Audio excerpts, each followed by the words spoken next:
बिस्मिल्लाहिर्रहमानिर्रहीम। हज़रत अली रज़ी अल्लाह ताला अन्हो के 60 अक़वाल जो आपकी ज़िंदगी बदल देंगे। अगर रिज़्क़ अक़ल व दानिश से मिलता तो जानवर और बेवकूफ़ ज़िंदा ही नहीं रहते। हर चीज़ का एक बीज होता है और दुश्मनी का बीज मजाक करना है। ज़बान से निकले हुए अल्फाज जिस्म को नहीं बल्कि रूह को ज़ख्मी करते हैं। कोई कमज़ोर शख्स तुम्हारी बेइज्जती करे तो उसे बख्श दो कि बहादुरों का काम माफ़ कर देना है। उसके बाद इक़्तिदार, ताकत और दौलत मिलने पर लोग बदलते नहीं बल्कि बेनकाब होते हैं। किसी के मुंह पर उसकी बेइज्जती करना उसे कत्ल कर देने के बराबर है। इंसान मकान बदलता है, रिश्तेदार बदलता है, दोस्त बदलता है, लेकिन फिर भी दुखी रहता है क्योंकि वो अपना रवैया नहीं बदलता। तुम जो गाली गुस्से या मजाक में देते हो वो तुम्हारी कब्र के लिए एक बिच्छू बन जाता है। हक बात की पहली निशानी है कि इसकी हमेशा मुखालफत होती है। जिसकी कोई मुखालफत नहीं होती जिसकी कोई मुखालफत नहीं होती वो हक बात नहीं। परेशान मत हुआ करो, ठोकर उन्हें ही लगती है जिन्हें अल्लाह ताला थामना चाहता हो। अगर तुम अपने तकब्बुर को तोड़ना चाहते हो तो किसी गरीब को, मुफलिस को सलाम किया करो। हजारों लोगों में किसी एक को अजीज रखो जो तुम्हारी गैर मौजूदगी में भी, अगर आप कहीं मौजूद नहीं है तो फिर भी तुम्हारी इज्जत पर कोई दाग बर्दाश्त ना करे। ऐसे दोस्त रखो। अपनी ज़बान को यूं महफूज रखो जिस तरह सोना और चांदी महफूज रखते हो। जैसा कि आम तौर पर घरों में सोना और चांदी को महफूज तरीके से रखा जाता है। जो ज़रा सी बात पर दोस्त ना रहे समझ लेना वो कभी दोस्त था ही नहीं। जो जुल्म के ज़रिए इज्जत चाहता है अल्लाह उसे इंसाफ के ज़रिए ज़लील करता है। बेशक मुश्किल के साथ आसानी है। मुश्किल वक़्त पर सब्र करना, बेहतर वक़्त पर शुक्र करना मोमिन की पहचान है। अक्लमंद हमेशा गम व फिक्र में मुब्तला रहता है। उसके बाद जो दिल दूसरों की तकलीफ देखकर बेचैन हो जाए तो जान लो उस दिल में अल्लाह पाक की ज़ात है, अल्लाह रहता है। खुशी इंसान को इतना नहीं सिखाती जितना गम सिखाते हैं। खूबसूरत चेहरा भी बूढ़ा ही हो जाता है, पुरकशिश जिस्म भी एक दिन ढल जाता है, लेकिन एक अच्छा इंसान हमेशा अच्छा इंसान ही रहता है।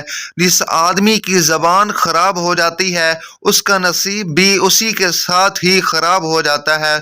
इंसान की तमाम परेशानियां दो बातों की वजह से हैं: तकदीर से ज़्यादा चाहना और वक़्त से पहले चाहना। आजकल के दौर में बहुत से लोग चाहते हैं कि हम बहुत जल्द अमीर हो जाएं, ख्वाहिशात बहुत ज़्यादा होती हैं, तो ऐसा नहीं करना चाहिए। बदकार की दोस्ती से बचना क्योंकि वो तुम्हें मामूली सी चीज़ के बदले में भी बेच देगा। ज़्यादा सोचना इंसान को ख़त्म कर देता है। बस दुआ करो और अल्लाह पर छोड़ दो। ग़ीबत करना कमज़ोर आदमी की आखिरी कोशिश होती है और ज़्यादातर इसी की वजह से ही तबाह व बर्बाद हो जाते हैं।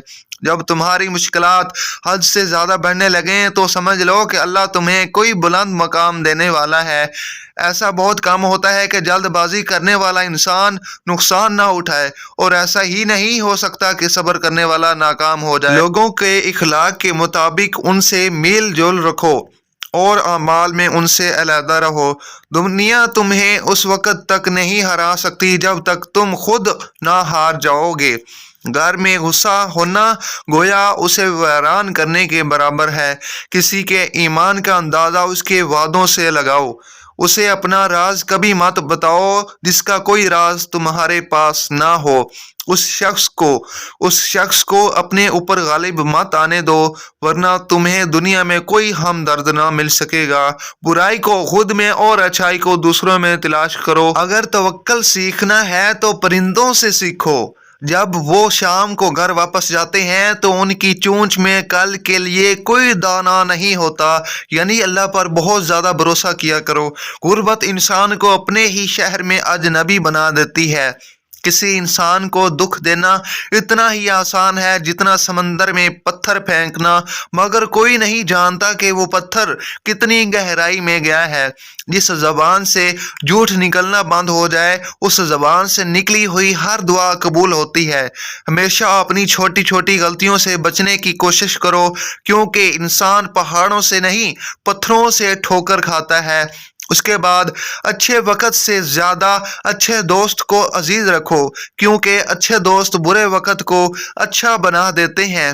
اس کے بعد رزق کے پیچھے ایمان خراب مت کیا کرو، کیونکہ رزق انسان کو ایسے تلاش کرتا ہے جیسے مرنے والے کو موت۔ اس شخص کو دوست مت بناؤ جو کسی محفل میں آپ کو شرمندہ کرنا چاہے، وہ مذاق بھی کیوں نہ ہو۔ پھر ہمیشہ سچ بولو تاکہ تمہیں قسم کھانے کی ضرورت ہی نہ پڑے۔ اپنے وہ نہیں ہوتے جو رونے پر آتے ہیں، اپنے وہ ہوتے ہیں جو رونے ہی نہیں دیتے۔ عقل مند وہ شخص ہے جو انجام سوچ کر کام کرے۔ کبھی بھی اپنی جسمانی طاقت اور دولت پر بھروسہ نہ کرنا، کیونکہ بیماری اور غربت آنے میں دیر نہیں لگتی۔ برے انسان کی صحبت سے پرہیز کرو، کیونکہ وہ تلوار کی طرح ہے، دکھنے میں خوبصورت اور اصل میں خطرناک ہے۔ حضرت علی رضی اللہ تعالیٰ عنہ نے پھر فرمایا، لوگوں، مجھے تم پر دو چیزوں کی فکر رہتی ہے، لمبی امیدیں لگانا اور اپنی خواہشات کے مطابق چلنا۔ حسد نہ کرنے سے بدن تندرست رہتا ہے، یعنی انسان بالکل ہی خوش رہتا ہے، صحت ٹھیک رہتی ہے۔ دنیا والے ایسے سواروں کی مانند ہیں جو سو رہے ہیں اور سفر جاری ہے۔ اپنے دوست کے دشمن سے دوستی مت کرو، ایسا کرنے سے تم اپنے دوست کے دشمن بن جاؤ گے۔ جسے قریبی چھوڑ دیں اسے بیگانے مل جائیں گے۔ کم کھانے میں صحت ہے، کم بولنے میں سمجھداری ہے اور کم سونا عبادت ہے۔ آدمی کی حفاظت اس کی موت کیا کرتی ہے۔ اگر کوئی تم کو صرف اپنی ضرورت کے وقت یاد کرے تو پریشان مت ہونا، بلکہ فخر کرنا کہ اس کو اندھیرے میں روشنی کی ضرورت ہے اور وہ روشنی تم ہی ہو۔ جو دکھ دے اسے چھوڑ دو، لیکن جس کو چھوڑ دو اسے دکھ نہ دو۔ مردانگی کی بہترین سطح مثال یہ ہے کہ مرد کی وجہ سے عورت کی آنکھوں میں آنسو نہ آئے۔ ایک بزرگ فرماتے ہیں، جب بچہ لکھنا پڑھنا سیکھ جائے تو اسے ہر کام میں ڈالو، مگر 5 اشخاص کے حوالے مت کرنا۔ کفن فروش کے حوالے مت کرنا، کیونکہ وہ امت کے موت کی دعا کرتا ہے۔ سنار کے حوالے مت کرنا، کیونکہ سنار دھوکہ دہی سے پرہیز کبھی نہیں کرتا۔ قصاب کے حوالے مت کرنا، کیونکہ اس کے دل میں رحم دلی ختم ہو جاتی ہے۔ گندم فروش کے حوالے مت کرنا، کیونکہ گندم فروش ذخیرہ اندوزی کرتا ہے۔ پھر اس کے بعد پردہ فروش کے حوالے مت کرنا، کیونکہ وہ انسانوں کی خرید و فروخت کرتا ہے۔ اپنے اندر پرندہ کی طرح عاجزی پیدا کرو، جو آسمان کی بلندیوں کو چھو کر بھی اپنی گردن جھکا کر رکھتا ہے۔ جو شخص سجدوں میں روتا ہے اسے تقدیر پر رونا نہیں پڑتا۔ ذلت اٹھانے سے بہتر ہے کہ تکلیف اٹھا لو۔ اللہ پاک سے دعا ہے کہ اللہ پاک ہم سب پر کرم فرمائے، آمین۔ ناظرین، اگر آپ کو ہماری یہ ویڈیو اچھی لگی ہے تو ہمارے چینل کو سبسکرائب کریں اور ساتھ میں لگے بیل آئیکن کو دبا دیں تاکہ ہماری نیو آنے والی ویڈیو آپ تک پہنچ سکے۔ ملتے ہیں اگلی ویڈیو میں، اللہ حافظ۔